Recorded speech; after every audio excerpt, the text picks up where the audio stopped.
Hello everyone, Sarah here. Today we are going to explain a new movie of 2022.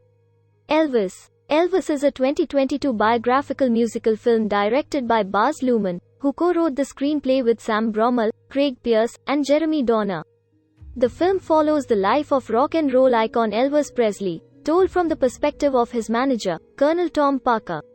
It stars Austin Butler in the title role with Tom Hanks as Parker, with Olivia DeJonge, Helen Thomson, Richard Roxburgh, Kelvin Harrison Jr., David Wenham, Kodi Smit-McPhee, and Luke Bracey in supporting roles.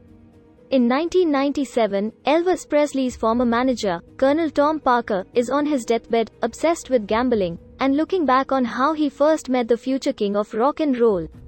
In the early days, Elvis had battled a poverty-ridden childhood with his parents Vernon and Gladys. He finds music to be a salvation, even though he is ridiculed by his peers because of his fascination with the African-American music of Memphis Beale Street. Parker is a carnival huckster who fancies himself a modern-day P.T. Barnum, playing upon the gullible nature of his audience. Although Parker is already managing country singer Hank Snow, as soon as he hears Presley on the radio, he seems to be impressed with what he hears and has aspirations of becoming his manager. Parker eventually meets and persuades Elvis to let him take control of his career, which begins a meteoric ascent. However, not all of the public is impressed with the young entertainer. Many parents fear that his music is corrupting their children, and racist politicians also attack him for his involvement with black musicians. After a violent incident at a concert, Elvis finds himself facing a possible jail term.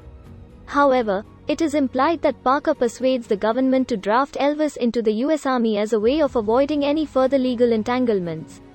During his time in the service, Elvis discovers that his mother has died of alcoholism. While stationed in Germany, Elvis meets Priscilla Bewley, and upon his discharge, he resumes his career making concert tours and films while Parker's control of his life becomes even stronger.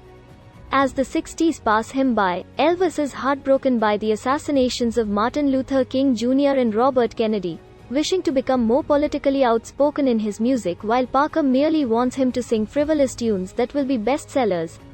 Motivated further by President Lyndon Johnson's speech regarding recent turmoil in America, Elvis gets in the mood to record something different. A breaking point between Elvis and Parker occurs when Elvis makes a live television recording of various progressive and political songs for what was originally supposed to be a traditional Christmas show tune broadcast, infuriating all of the network sponsors. After Parker refuses his request for a world tour and locks him into a long contract to entertain at a Las Vegas hotel, Elvis discovers that Parker had denied his world tour due to him being an illegal Dutch immigrant with no passport, and attempts to fire him, only to be sued by the latter for a huge amount that will leave him broke and destitute. A vicious argument ensues, while afterwards Elvis has to admit that he has no choice but to maintain his management from Parker, although they grow apart and rarely see each other afterwards. Eventually, Elvis's life spirals downward. When Priscilla confronts Parker over his abusive treatment of Elvis, Parker humiliates Priscilla by coercing a drugged Elvis to kiss dozens of women on stage while she is helplessly forced to watch. Frustrated and despondent, Priscilla takes their daughter Lisa Marie and leaves him over his prescription drug addiction, which grows even stronger after she is gone. This results in his death from a heart attack on August 16, 1977, at the age of 42. Before his passing, Elvis had also expressed to Priscilla that no one will remember him after he is gone. At one of Elvis's final shows, he is bloated and pale, while Parker dies old, impoverished and alone. At this point movie reached to its end. If you like the movie, let us know in comment section. Stay tuned, subscribe to Sarah Explainer and hit the bell icon to never miss an update.